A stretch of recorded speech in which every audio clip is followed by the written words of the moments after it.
continuidade ao tópico de produção, preservação e remineralização da matéria orgânica, vamos falar sobre como a matéria orgânica das camadas superficiais chegam até o sedimento.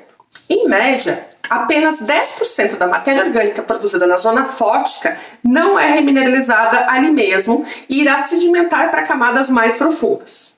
Esse material, ao sedimentar ao longo da coluna d'água, ele vai sofrer processos de remineralização e apenas 1% chegará até o sedimento. No sedimento, os processos continuam e apenas 0,1% da matéria orgânica será efetivamente preservada. Claro, pessoal, isso são médias e nós podemos encontrar diferenças nas distintas áreas dos oceanos. A quantidade de matéria orgânica sedimentar em uma determinada região, ela vai depender da produção primária, mas ela também depende de fatores que podem facilitar a remineralização ou aumentar a preservação. Entre eles, o oxigênio tem um papel importante. A principal forma de remineralização é pela oxidação por organismos aeróbicos. Ou seja, vamos relembrar a equação. Nós temos a molécula orgânica que vai reagir com oxigênio, produzindo dióxido de carbono, água e energia. Então, ambientes sem oxigênio ou com quantidades muito pequenas de oxigênio são ambientes propícios para a preservação da matéria orgânica. Outro fator importante é a granulometria do local onde essa matéria orgânica irá se depositar. Onde temos sedimentos mais grossos, há mais água intersticial e logo pode haver mais oxigênio e mais remineralização. Nesses locais, em geral, também há mais organismos que vão auxiliar tanto na degradação da matéria orgânica quanto no revolvimento desse material, que vai aumentar a sua oxigenação e favorecer a remineralização. Já em ambientes com sedimentos mais finos, como argila, por exemplo, há uma maior compactação, que leva a uma menor oxigenação e uma maior preservação. E por fim, nós temos a hidrodinâmica local, que também é importante, porque ela vai interferir tanto na granulometria como também na oxigenação do ambiente. Agora vamos falar sobre a composição da matéria orgânica sedimentar. Mas antes disso, precisamos falar da composição da matéria orgânica produzida como um todo. A matéria orgânica é formada por proteínas, composta por diversos tipos de aminoácidos, por carboidratos, compostas por diversos tipos de açúcares, lipídios, que podem ser ácidos graxos, triglicerídeos, álcoois graxos, esteroides e uma série de outros compostos. E também é composta por lignina. A contribuição de cada um desses grupos depende da fonte de matéria orgânica.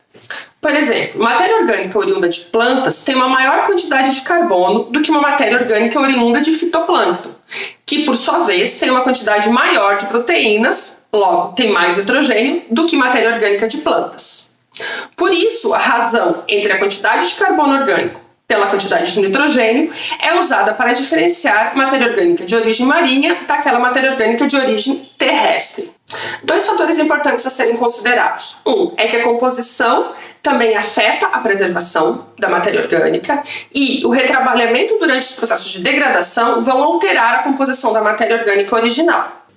Por isso que a razão CN tem que ser usada com cautela, pois a matéria orgânica oriunda do fito é menos resistente à degradação que a matéria orgânica originária de plantas. O retrabalhamento que a matéria orgânica passa durante o processo de sedimentação da coluna d'água é intenso de tal forma que modifica muito a composição original dessa matéria orgânica.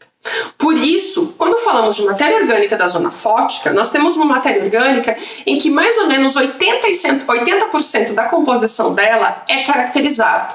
80% da composição dela é conhecida.